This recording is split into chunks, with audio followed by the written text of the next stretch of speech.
I'm excited for this one today. We've never talked about this brand before. Welcome back, Troglodytes, to your daily dose of guitar information, the Trogly's Guitar Show. Let's go ahead and see what I've run across here. I saw it and just fell in love with the unique color in the top. It's not what I normally gravitate towards, but hey, check out these interesting inlays. The brand we're talking about today is Carvin. Now, full disclosure, I've never had a Carvin before, never seen one, never touched them. However, I've briefly heard of the brand, but I just always thought they were cheaper import models. So I did some basic research about the history of this company. But feel free to chime in the comments if you know more. This company was founded in 1946 by Lowell Kiesel. However, in 1949, the brand Carvin Guitars was birthed due to his two kids, being named Carson and Gavin. Chop off the son, chop off the GA, put them together, Carvin.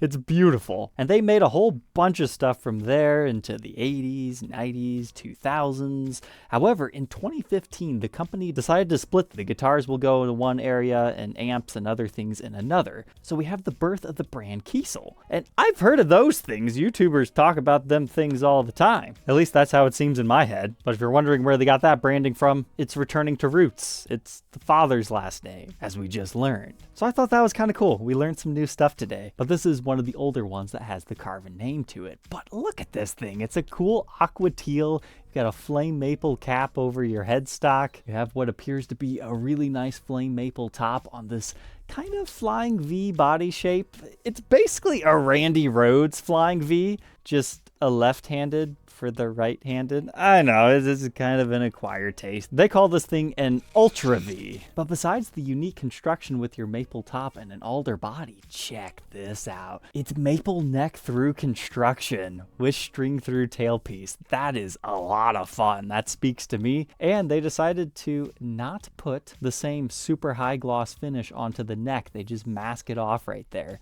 Now I can tell this one's been played up a little bit, but it probably started life a nice satin finish. And if all that wasn't cool enough, I just really love the inlays that they've got going on here. But you're probably curious, hey Trogly, why do you have this? If you stuck around for the end of the episode to see the Easter egg in the Matsumoto DC custom episode, this is what I was referring to as an additional layer of a trade for this guitar. But I just find it funny. You think he wanted to get rid of this one for a reason? He's already going to have a nice aqua blue colored guitar. He doesn't necessarily need two with zebra bobbin pickups. So I get the gist that he really loves this color, but he just wanted it on the Matsumoto. So we decided to make that trade for my Matsumoto for the black one and his Carvin here. But just for fun, he actually reached out to me first about the Black Gibson and a Sadowski T style. Apparently those are big with Steely Dan fans. It had this interesting violin look to it, but it looked very worn in. It was kind of hard to find solid concrete numbers on it, and it just looked extra modified, like beyond stock. I just wasn't comfortable doing that. However, it would have been fun to document one of those. So I asked him if he had anything else, and he's like, yeah, I've got a Yamaha silent nylon guitars, a Mexican Stratocaster, an 80s Carvin Explorer. Instantly, my eyes go, oh, Carvin Explorer. Heard of the brand, never thought about it, but I like Explorers. They're pretty cool. But then he sent me the photo of it, and it's like, oh, it's a flying V type thing. So I do a little bit of research, find out it's a 2010-ish era run of the Ultra V in a deep teal flame. I saw the cool inlays, the nice color and flamage, and I said, okay, that's another one I can potentially take on top of our cash deal. So I don't know if that Carvin 80s Explorer was something else or if we were just kind of confused about this, but first impressions, I think this thing's kind of fun. Again, the body shape's a bit weird, but, you know, it is what it is. So if you want to get one of these nowadays, it's going to be the Kiesel branding, and they have a slightly different headstock to them, and they start at $2,100. And if it's anything like the quality and construction of this one, I can honestly say I understand why people like these things now. It does feel like a rather nice guitar. So to learn more about this one, let's go ahead and throw it onto the workbench to take an individual look at its parts and specs. Inside the Carvin, let's see what we can find out. So the pickups I do believe are original to this guitar. They're kind of known for their weird looking pickups. They have 22 total pull pieces on them, 11 on each side. And on the back it just looks like this. I honestly don't know anything more about these, except for the old ad that I found for this guitar set. It was the hottest one that they made in 2015. This one is the M22N, and then we have the M22SD for our bridge pickup. And this one actually has that marking, and it says number 6 on it. I don't know what any of that means, but we can document it anyway. But I didn't realize this before. It actually has tilt adjustment. So this one has 2 screws over here versus only 1 on the other side. So that means you can slightly tilt your pickup if that's what you're going for. Gibson did that on the Sonics model. As far as inside our pickup cavities, everything's looking good here. You can see the neck continue all the way through here, as well as just how thick the maple top is. I measure about a 1/2 inch before you get down into your alder body. But it looks like we got HSPA and then an A actually stamped into the neck, but then nothing particularly fancy in our bridge pickup cavity. But how hot is hot? The bridge reads within the circuit 13.36. Neck position 8.26, and the middle, just for fun, about 5. I can agree, that's kind of a hot pickup, but this just seems kind of like the Gibson 496R 500T set maybe. We'll see, but I thought this was interesting for the bridge. It's actually recessed into the body, so they take a little bit of a route out of the top. That way this bridge isn't floating all the way up in the air. But you have the slotted screws, so definitely a metric-inspired bridge. I did not see any particular branding on it though. One of the selling features to me was the fact that it was a string through. Usually when you get crazy looking guitars like these, they always have Floyd Roses or something, and I just don't like to mess with those because I don't use them enough to go through the hassle of setting them up. But when I opened up the back control cavity, I was surprised to see we do have a push-pull pot on this. So not only do we have the regular tones, but we can split them to get about half. But it's just a master volume and a master tone, and a rather cheap feeling switch. It's very clicky. But the way these Carvins work is they put the serial number on the output jack plate, and I'm not sure if there's a way to read that or not. What I found online was no, it's just a running production number. However, the old listing said it was made around 2010.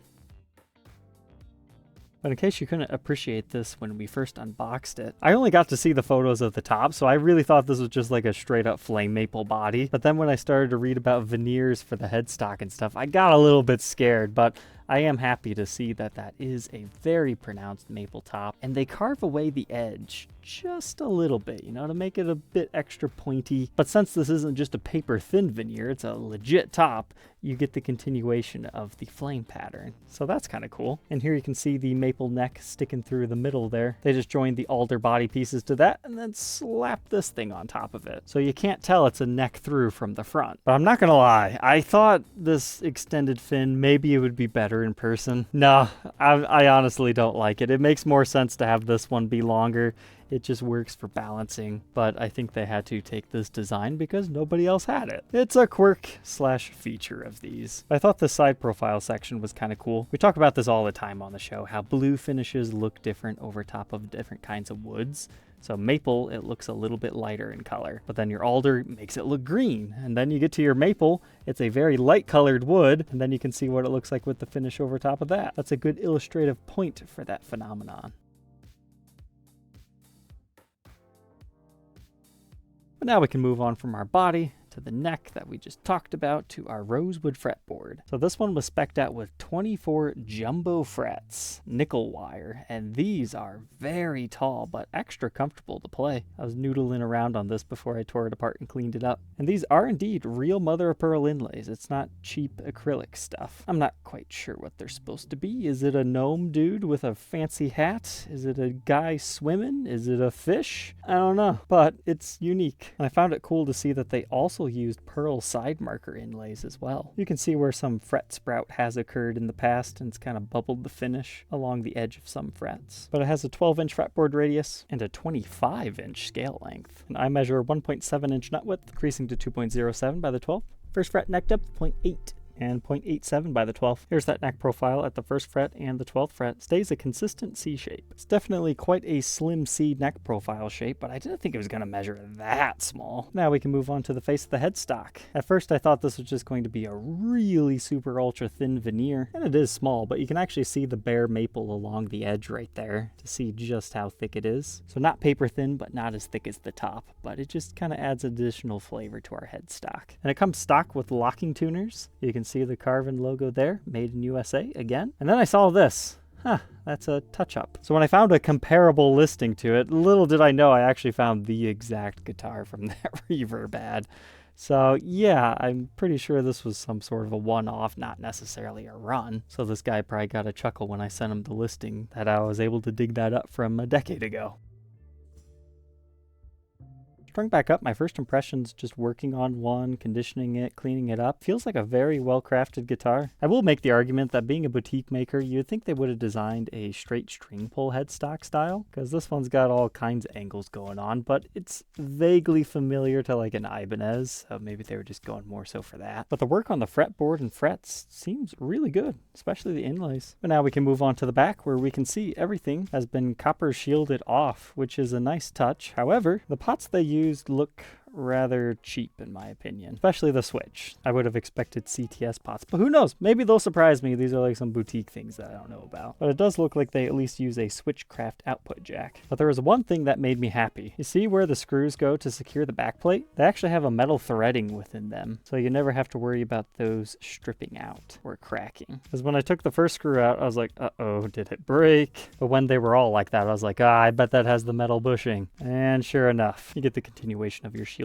back here too. Other than that, the back you get to see the neck through construction, as well as all the cool alder body wood grain. It's got some nice streakiness. But just like the top, we've got a ding right there that looks like it's been touched up. And you've got a few bruises around the edges. Overall, not in too bad a shape. Kind of interesting how they sculpt the heel right here. I mean, it's neck through. They can technically do whatever they want. They could just get rid of all of it. But it just gets out of the way for your hand. It was pretty comfortable to play high up, but then again, I'm not necessarily a super skilled guitar player, so my noodling is different from somebody who like plays a little bit more professionally. But this was nice to see, all one piece. It's not like scarf jointed for the headstock or anything like that. So if you were asking the question, are Carvin guitars worth considering? From this experience, yes, I think so. I don't know how well the brand holds value, but as far as a player, so far, so good. You might just consider putting different electronics in it if you really care about the clicky switch. Here's a quick peek at our locking Spurzel tuners. But all said and done, this weighs 6 pounds, 6.4 ounces. So let's go ahead, plug it in, and hear how it sounds.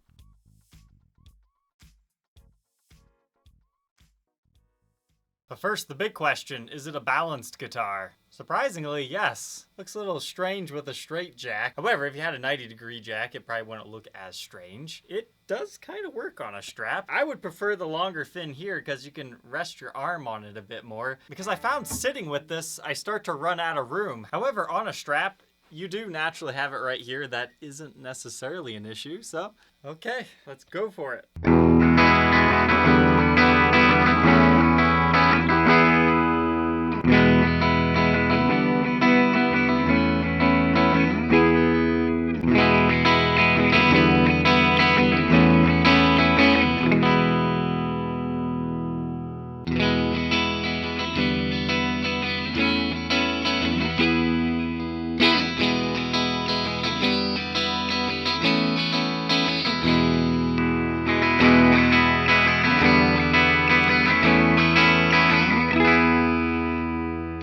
Split switch is interesting.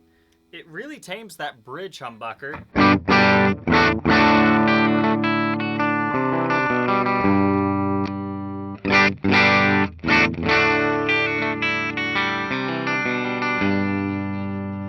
Similar test with the neck.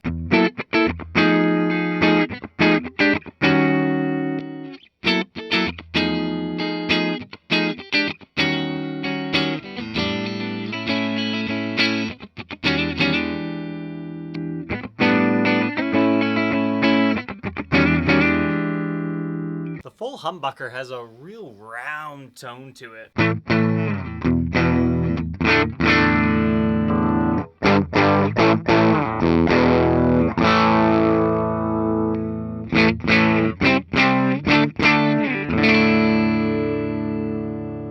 But oddly enough, putting them together, they get some of that single coil chime.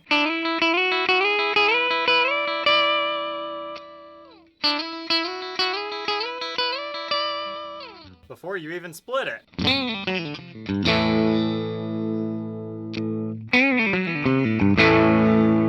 definitely seem like quality pickups to me. Whether they're to your taste or not, I guess that's a different question.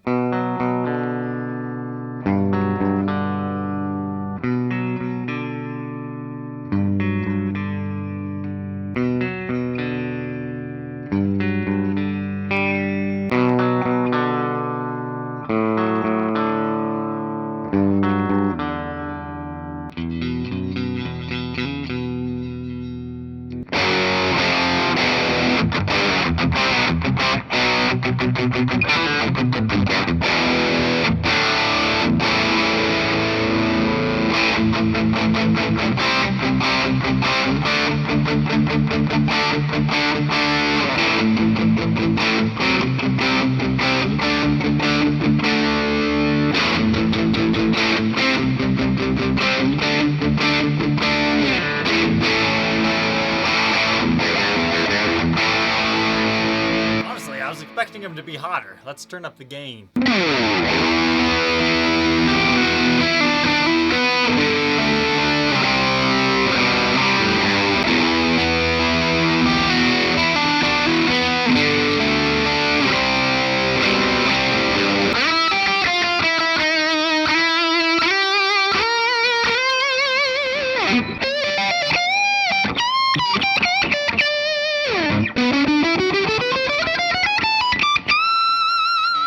I just realized this thing has 24 frets.